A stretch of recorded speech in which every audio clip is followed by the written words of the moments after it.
Det hadde vært langt flere hvis det var mulig, men det var altså grensa, for da var det fullt i dette rommet. Interessen er høyere enn noen gang.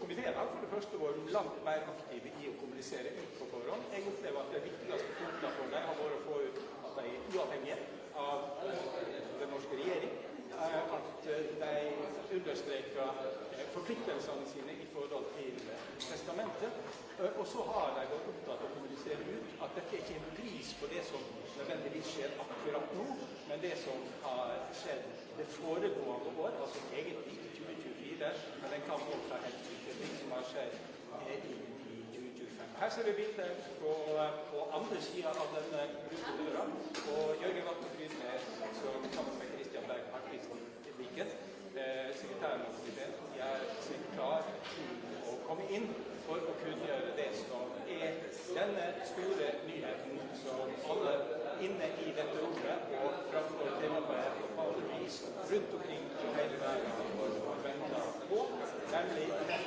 som i 2025 er tildelt den store æra å bli vinner av årets Nobels fredspris. Et år altså interessen er større enn noen gang før. Mye takket være hvordan det blir kommunisert fra Hvite hus. Og så får vi bare vente og høre hvilke navn som faktisk vil bli formidlet fra den nye talerstolen, nygamle talerstolen. Det er altså slik at den opprinnelige talerstolen i Nobel-instituttet er tilbake, og derfor vil nå Nobels fredspris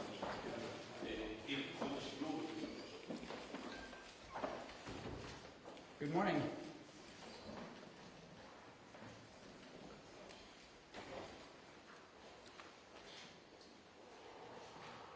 The Nobel Peace Prize for 2025 goes to a brave and committed champion of peace, to a woman who keeps the flame of democracy burning amidst a growing darkness.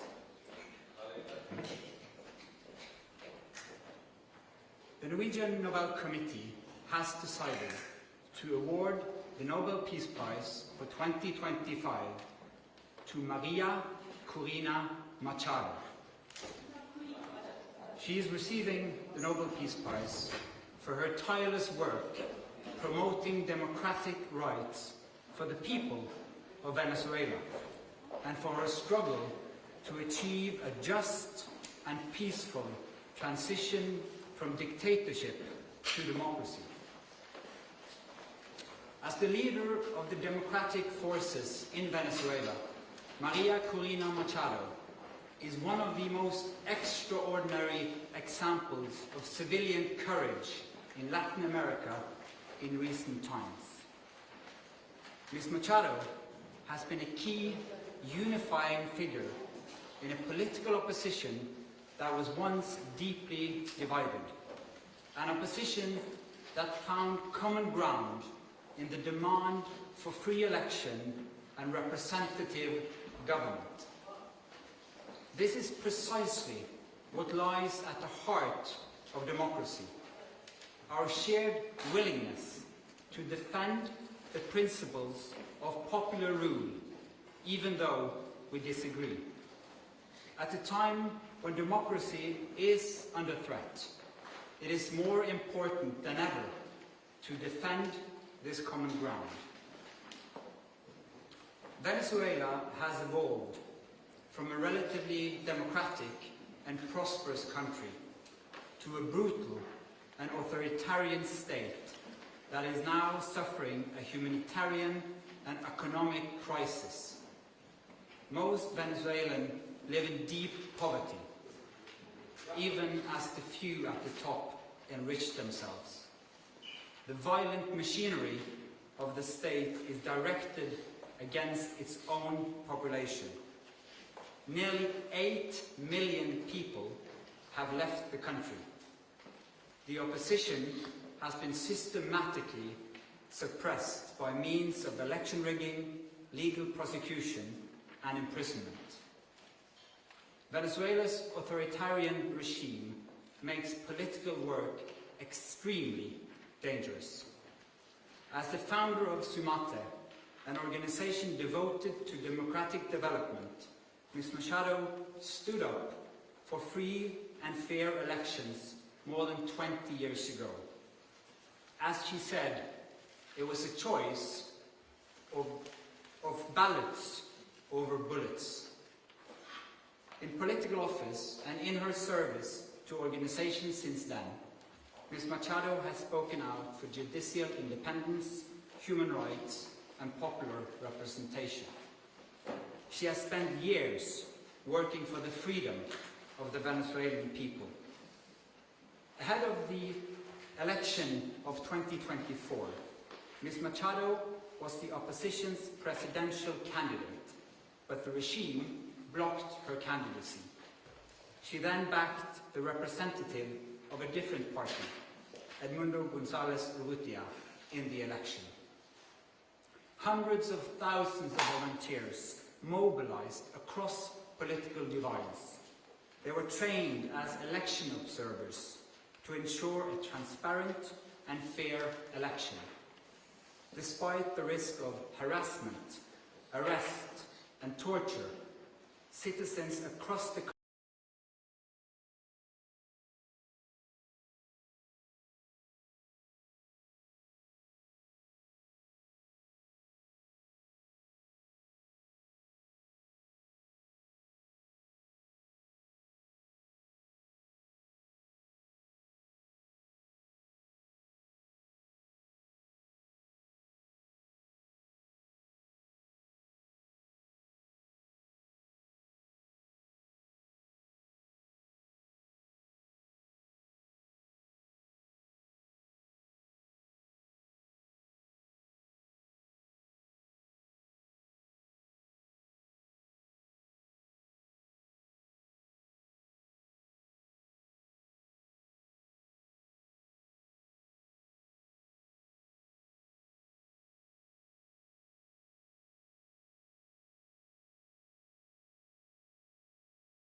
shown by their actions that peaceful resistance can change the world.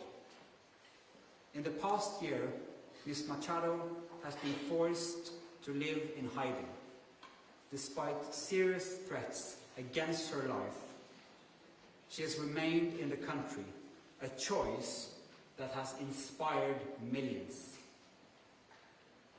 When authoritarians seize power, it is crucial to recognize courageous defenders of freedom who rise and resist. Democracy depends on people who refuse to stay silent, who dare to step forward despite grave risk, and who remind us that freedom must never be taken for granted, but must always be defended, with words, with courage, and with determination.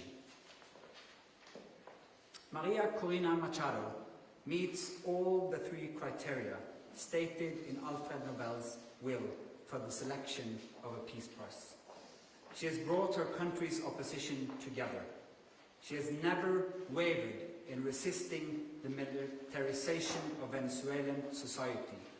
She has been steadfast in her support for a peaceful transition to democracy.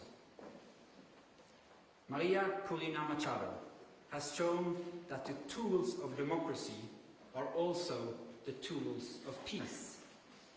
She embodies the hope of a different future, one where the fundamental rights of citizens are protected and their voices are heard. In this future, people will finally be free to live in peace. Thank you. Questions? Mr. Chair, the attention this year has been a bit further north.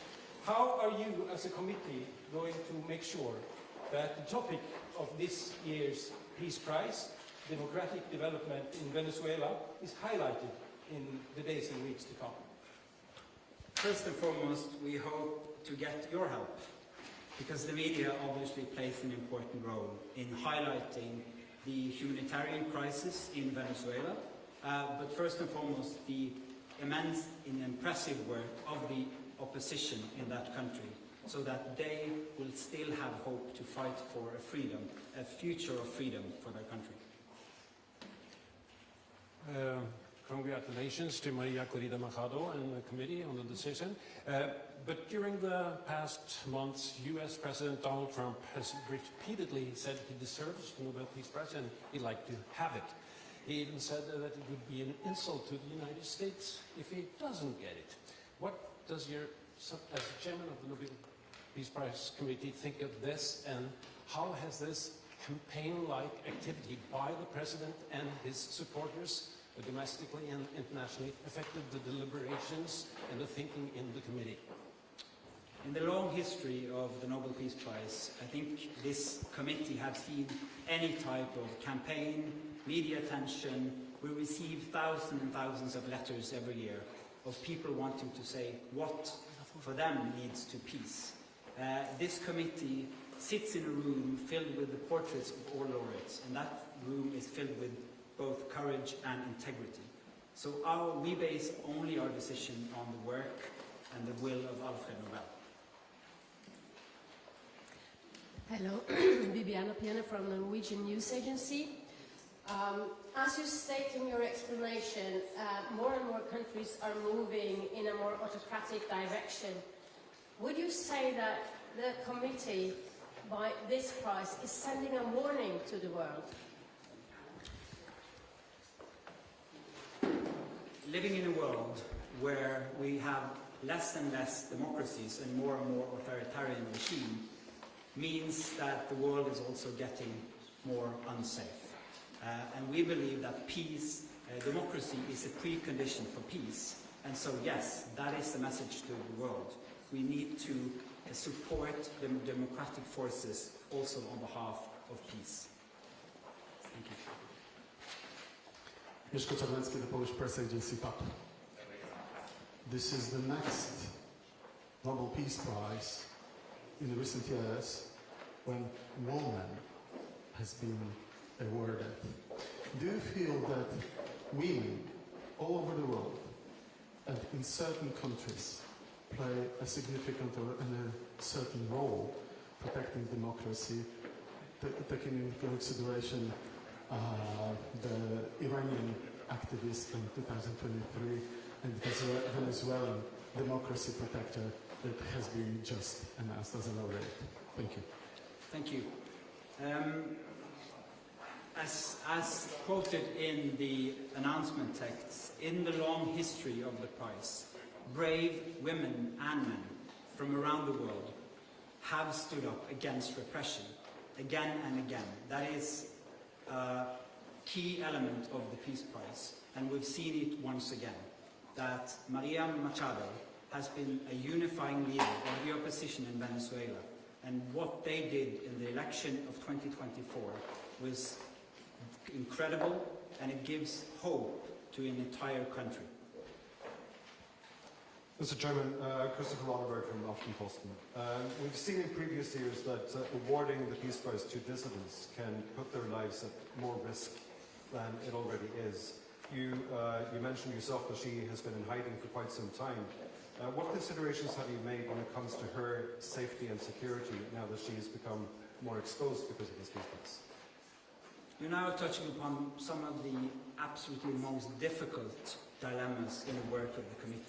This is the discussion we have every year for all candidates, particularly when the person who receives the prize is in fact in hiding because of serious threats to her life. She is very active in Venezuela, has been and will be. And so we are also taking the consideration that this prize will support her cause and not limit it. Thank you. Do you expect to see her in December in Oslo? Again, a question of security. It's too early to say. We always hope to have the laureate with us in Oslo, but this is a serious security situation which needs to be handled first. Thank you. Then I'll say thank you so much for your questions. Thank you for coming. We'll have individual conference.